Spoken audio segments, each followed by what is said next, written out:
Hello aspirants, welcome to this video guys. इस video के अंदर ये वीडियो नंबर 3 है। इसके अंदर हम डिस्कस करेंगे एडवेंट ऑफ यूरोपियंस। और हम पोर्तुगीज और डच लोगों को डिस्कस कर चुके हैं, ब्रिटिशर्स और डेन्स और फ्रेंच लोगों को इस वीडियो के अंदर डिस्कस करेंगे। इतने अच्छे अच्छे कमेंट्स के लिए बहुत सारा थैंक्स, और जो आप इस सीरीज को लाइक कर रहे हैं उसके लिए बहुत सारा थैंक्स। और यही लाइक्स और यही कमेंट्स मोटिवेट करते हैं हम जैसे क्रिएटर्स को कि वो आपके लिए और अच्छा अच्छा कंटेंट लेकर के आ सके। तो चलिए स्टार्ट करते हैं आज की वीडियो।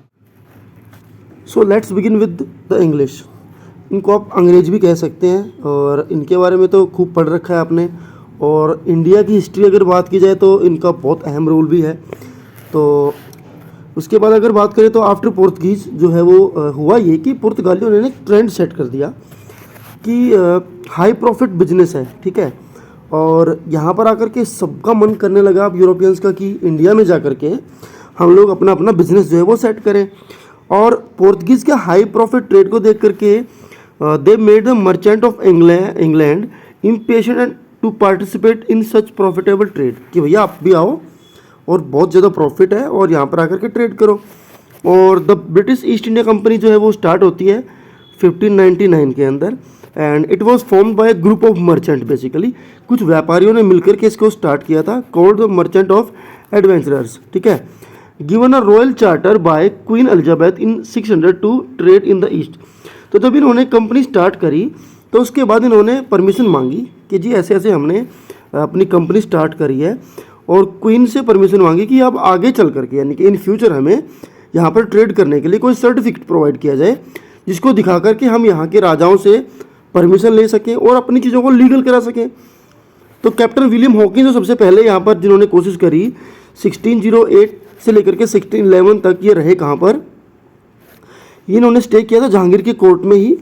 किस लिए किया था? To get the permission, business करने की परमिशन लेने के लिए। लेकिन अनफॉर्चुनेटली वो सक्सेसफुल नहीं हो पाए।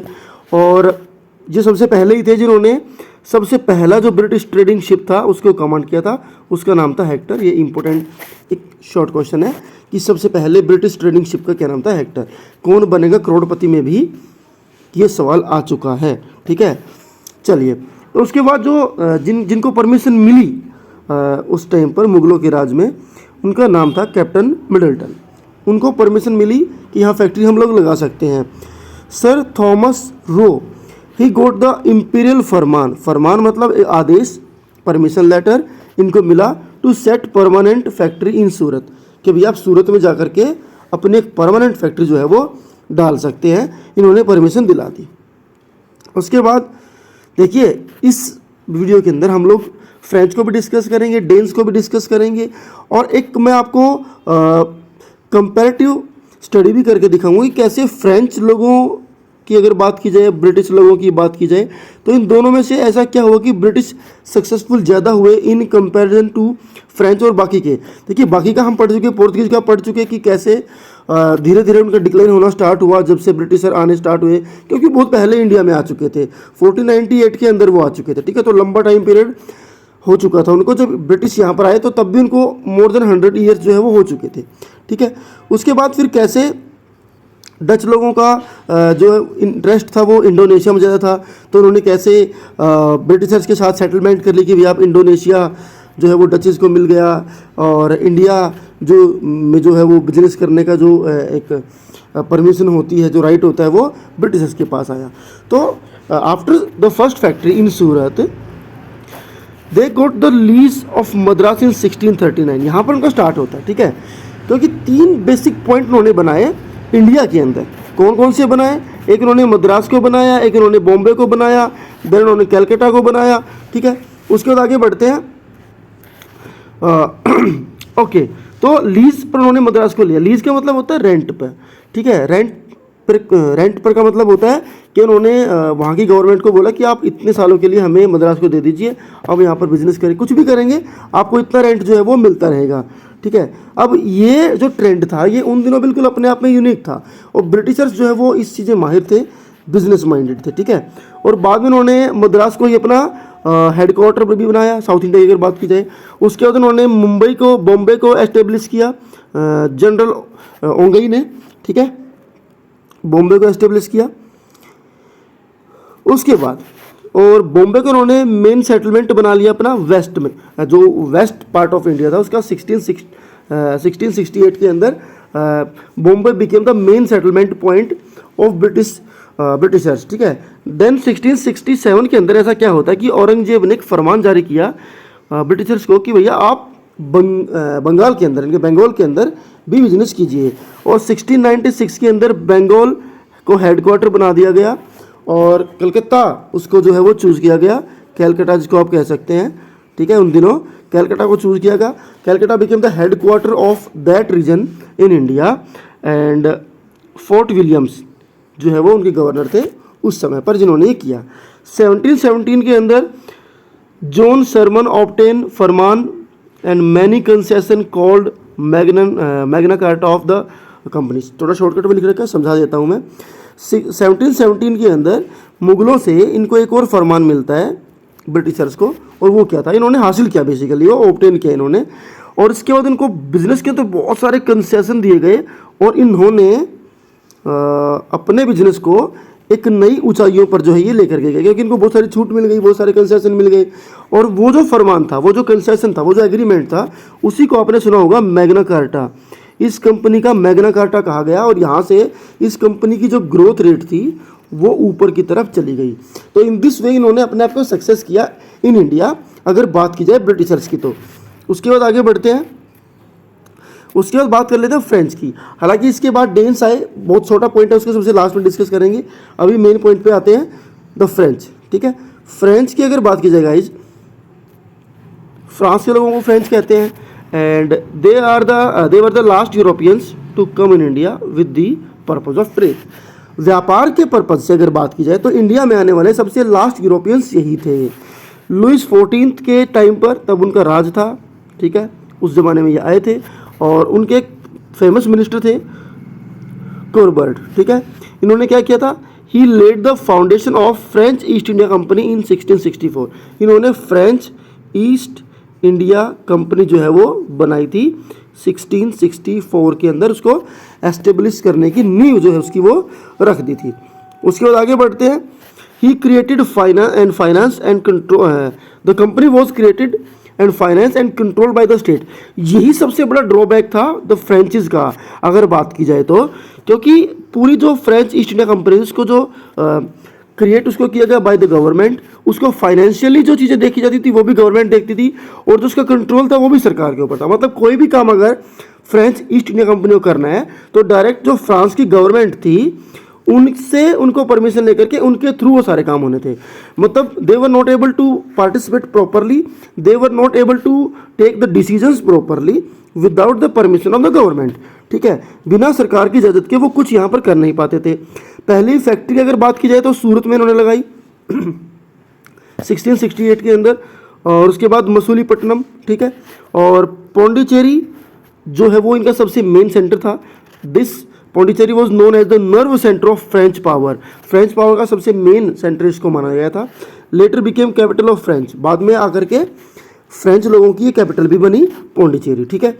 उसके बाद इनके एक गवर्नर थे डुप्लेक्स नहीं डुप्लियस, ठीक है। अब डुप्लियस को क्या माना जाता है, जितने भी गवर्नर जनरल रहे हैं फ्रेंच लोगों के, उन्हें सबसे ग्रेटेस्ट ये माने गए हैं और फर्स्ट यूरोपियन थे। इसमें आपके पोर्तुगीज भी आ गए, आपके ब्रिटिशर्स भी आ गए, आपके डेन्स डच सब आ गए। उन सब में ये फर्स्ट थे जिन्होंने डायरेक्टली या इनडायरेक्टली इंटरफेयर करना स्टार्ट किया किसमें, internal politics of Indian rulers. देखिए इंडिया के अंदर बहुत सारे लोग रूल करते थे, कहीं पे मुगल थे, कहीं पे कोई था, कहीं पे कोई था, तो उन सब के बीच में कोई ना कोई कॉन्फ्लिक्ट भी होता होगा। उन कॉन्फ्लिक्ट को जाकर के उसको देखना, देन उसका फ़ायदा उठाना और उसका फ़ायदा उठाना अपने लिए, ये जो प्रोसेस है सबसे पहले स्टार्ट करने वाले इंसान का नाम था डुप्लियस, ठीक है। और अगर बात की जाए इनकी नेवी की तो इनकी जो नेवी थी वो पावरफुल नहीं थी, ठीक है। इसलिए देखा गया है कि बहुत ज़्यादा लंबे समय तक सक्सेस जो रेट है वो फ्रेंच लोगों की उतनी अच्छी नहीं है जितनी कि ब्रिटिशर्स की। ब्रिटिशर्स का ये ग्राफ था ऊपर की तरफ गया, जबकि फ्रेंच लोगों का ग्राफ नीचे की तरफ आता गया। तो this point is about the French. Now come to the next point, causes of English success and French failure. This is the main point guys, ठीक है। इसके अंदर हम क्या स्टडी करेंगे, कारण क्या रहे कि भैया इंग्लिश लोग तो सक्सेस हुए और फ्रेंच लोग जो वो फेलियर हुए। इंग्लिश लोगों का जो ग्राफ था सक्सेस का वो यूं ऊपर जाता गया, फ्रेंच लोगों का ग्राफ नीचे आता गया, ऐसा क्या हुआ, दोनों में क्या डिफरेंस है वो यहाँ पर हम समझने की कोशिश करेंगे, ठीक है। तो सबसे पहला जो पॉइंट आता है, इधर इंग्लिश लोगों इधर फ्रेंच, ठीक है। तो सबसे पहला पॉइंट है प्राइवेट एंटरप्राइज। इंग्लिश जो ईस्ट इंडिया कंपनी थी that was a private enterprise, मतलब वो लोग अपनी तरफ से सिर्फ गवर्नमेंट से परमिशन लेकर के कि जी हमें वहाँ जाकर बिजनेस करना है, एक परमिशन लेटर बना करके दे दीजिए। वो तो आ गए, उन्होंने अपना बिजनेस सेट किया। उनकी जो कंपनी थी वो प्योरली प्राइवेट थी, वो पर जो डिसीजन है वो ले पाते थे। वो कोई भी काम करने से पहले उनको गवर्नमेंट से कोई परमिशन की जरूरत नहीं थी। लेकिन फ्रेंच लोग जो है वो उनको they were under the state power, वो अपनी स्टेट पावर के अंडर काम करते थे, मतलब गवर्नमेंट उनकी जो थी उसके हिसाब से उनको काम करना पड़ता था। गवर्नमेंट से परमिशन लेकर के सारे फैसले करने पड़ते थे, इसलिए इतने सक्सेसफुल वो नहीं हो पाए। उसके बाद बात करते हैं नेवी सुपीरियरिटी की। अंग्रेज़ों की जो नेवी थी वो काफ़ी सुपीरियर थी और फ्रेंच लोगों की नेवी इन्फीरियर थी। उसके बाद अंग्रेज़ों की अगर बात की जाए, इंग्लिश की अगर बात की जाए, ब्रिटिशर्स की बात की जाए, तो देश के जो 3 सबसे मेन सेंटर हैं, चाहे वो मद्रास है, चाहे वो कैलकाटा है, चाहे वो बॉम्बे है, ये तीनों इन्होंने ऑक्यूपाई कर लिए और यहाँ से पूरे देश में उन्होंने अपना बिजनेस जो है वो स्टार्ट किया। क्योंकि एक पार्ट जो है वो साउथ इंडिया का मेन पार्ट बनता है, that is Madras. One is जो ईस्ट में सबसे इंपॉर्टेंट था जो कि कैलकाटा था, और वेस्ट में बॉम्बे। तो तीनों पार्ट्स इन्होंने अपने कब्जे में लिया और यहाँ से एक लॉन्ग टर्म जो बिजनेस है उसको आगे बढ़ाया। जबकि फ्रेंच लोगों की अगर बात की जाए तो ओनली पौंडीचेरी इनके पास एक मेन सेंटर हुआ करता था और यहीं से वो सारा अपना ट्रेड करते थे। तो पूरे इंडिया के अंदर उनका एक्सपेंशन हो ही नहीं पाया जितना ब्रिटिशर्स का हुआ। उसके अलावा ब्रिटिशर्स के पास कुछ सुपीरियर कमांडर्स भी रहे हैं, चाहे वो लॉरेंस है, रॉबर्ट क्लाइव है, हॉकिंस है, अच्छे अच्छे कमांडर इनके पास रहे हैं। लेकिन फ्रेंच लोगों के पास ले दे करके एक ही अच्छा कमांडर डुप्लियस, ठीक है। और डुप्लियस कौन थे, मैंने बताया था, जिन्होंने सबसे पहले जो इंटरनल पॉलिटिक्स थी इंडिया के अंदर उस टाइम पर, उसके अंदर इंटरफेयर करना शुरू किया था, ठीक है। तो ये तो रीज़न थे कि कैसे ब्रिटिशर्स जो है वो सक्सेसफुल हुए और फ्रेंच जो है वो फेल हुए, एटलीस्ट इस मामले में। उसके बाद लास्ट पॉइंट पे आते हैं डेन्स, ठीक है। एडवेंट ऑफ यूरोपियंस में सबसे लास्ट पॉइंट है डेन्स, ठीक है। तो डेन्स 1616 के अंदर आते हैं, तमिलनाडु के अंदर इनकी एंट्री होती है। Only in southern part of India, केवल जो साउथ इंडिया हमारा, जिसको आप साउथ इंडिया कह सकते हैं, वहीं तक ये सीमित रहे, वहीं तक इन्होंने अपने आप को सीमित रखा। अंडमान निकोबार आइलैंड को भी इनके जो है वंडर था। और डेनिश ईस्ट इंडिया कंपनी जो है वो इन्होंने बनाई 1620 के अंदर, जो कि 1717 तक चली। डेनिश कॉलोनीज जो है वो बनी 1814 के अंदर, 1869 के अंदर इनका डिक्लाइन होता है। जो कैपिटल थी फोर्ट डेंसबर्ग, और डेनमार्क के लोगों को कहा जाता है डेन्स, ठीक है। डेनमार्क नॉर्वे के लोगों को कहा जाता है डेन्स। तो ये भी उतना सक्सेसफुल नहीं हो पाए, इनकी कॉलोनीज भी कुछ साल यहाँ पर रही, क्योंकि इनके पास जो एरिया था वो छोटा था। तो फिर उस सीमित जगह से ये अपने बिजनेस को इतना ज़्यादा एक्सपेंड नहीं कर पाए। क्योंकि जिस टाइम की हम लोग बात कर रहे हैं 1869 और 1814, इस बीच तो जो ब्रिटिशर्स थे उनकी कॉलोनीज का जो लेवल है गाइस वो तो दिल्ली तक पहुँच चुका था। मतलब दिल्ली सल्तनत भी उनके कंट्रोल में आ चुकी थी अप टू 1869, और तब तक तो वो इंडिया की एक्टिव पॉलिटिक्स के अंदर कंप्लीटली अपने आप को इन्वॉल्व कर चुके थे। और उसके बाद आगे का सबको पता है, पूरी कहानी बताने की आपको ज़रूरत नहीं है कि कैसे ब्रिटिशर्स ने जो है वो कंप्लीट रूल किया, चाहे वो वॉर ऑफ प्लासी हो, तो इंडिया के अंदर उन्होंने पूरा बेनिफिट उठाया कि किस तरीके से हम लोग जो है वो यहाँ के जो किंग हैं उनको आपस में लड़वाएं, ठीक है। और कैसे जो मुगलों की पावर है वो डिक्लाइन होती चली गई, और बहादुर शाह जफर जो है वो लास्ट थे इंडियन रूलर। उसके बाद कैसे 1857 का रिवोल्ट होता है गाइज। 1857 के रिवोल्ट के पीछे बहुत सारे कारण थे, चाहे वो कारतूसों की बात करी जाए, जो इंडियन सोल्जर्स को गन दी गई थी जो लड़ने के लिए, इसके अंदर कुछ चर्बी का सीन था, ठीक है। चाहे वो यहाँ के जो लोकल जो लीडर्स थे, लोकल जो किंग थे, जो छोटे छोटे राजा थे, उनके साथ उनका जो मतभेद था, जो कन्फ्लिक्ट थे, उनकी वजह से तो किसी की पेंशन का इशू बन गया, किसी की ज़मीनें अंग्रेज़ों ने हड़प ली। तो बहुत सारे लॉजिक्स थे उसके पीछे, और उन सब लॉजिक्स को इकट्ठा करके इंडियंस ने, सभी राजाओं ने मिलकर फैसला लिया कि भैया आपकी अपनी वजह है, आपकी अपनी वजह है, आपकी अपनी वजह है, आपकी अपनी वजह है, हम सब इकट्ठे हो जाते हैं और ब्रिटिशर्स के खिलाफ जो है वो एक विद्रोह कर देते हैं। हाँ, वो बात अलग है, जो डेट उन्होंने तय करी उस दिन सब लोगों ने स्टार्ट नहीं किया और वो थोड़ा सा आगे पीछे हो गया। इसकी वजह से इंडियंस को जो है वो हार का मुंह जो है वो देखना पड़ा। और यहाँ से जब इंडियंस हार जाते हैं तो 1857 के अंदर डायरेक्टली जो है वो इंडिया चला जाता है।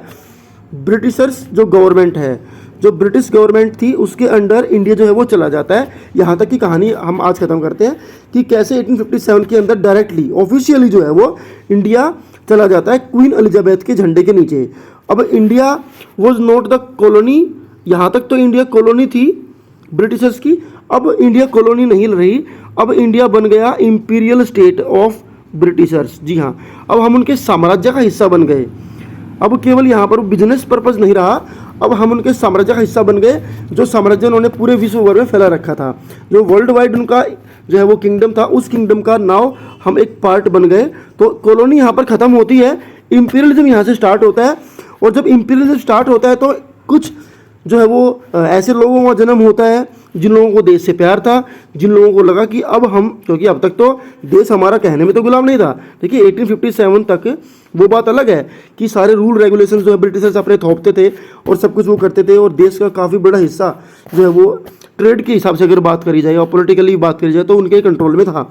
लेकिन आफ्टर 1857 ये जो है ये बात जग जाहिर हो गई कि इंडिया अब गुलाम है।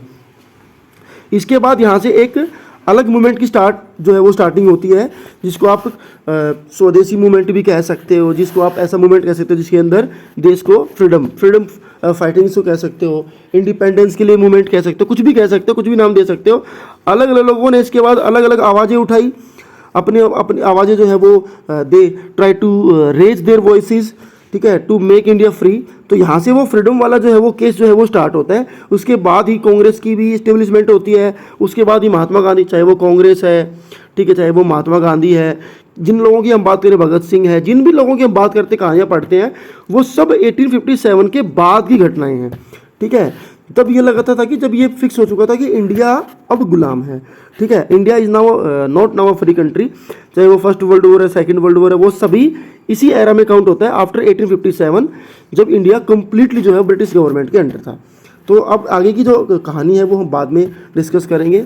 आज के लिए फिलहाल इतना ही। आई होप कि ये कंप्लीट टॉपिक आपको समझ में आया होगा। समझ में आया है तो वीडियो को शेयर करें, लाइक करें और चैनल को कर लें subscribe. Thank you so much for watching this series. और आपके अच्छे अच्छे कमेंट्स ने ही मुझे इंस्पायर किया, ठीक है। और इन फ्यूचर भी मेरी पूरी कोशिश है कि आपके लिए ऐसे कंटेंट में लेकर के आऊँ जो आपकी हायर लेवल के कंपटीशन एग्जाम्स में आपकी हेल्प कर सकें, और जिसकी हेल्प से आप अपने एग्जाम को क्रैक कर सकें या कोई भी बेनिफिट आपको मिल सके। So thank you.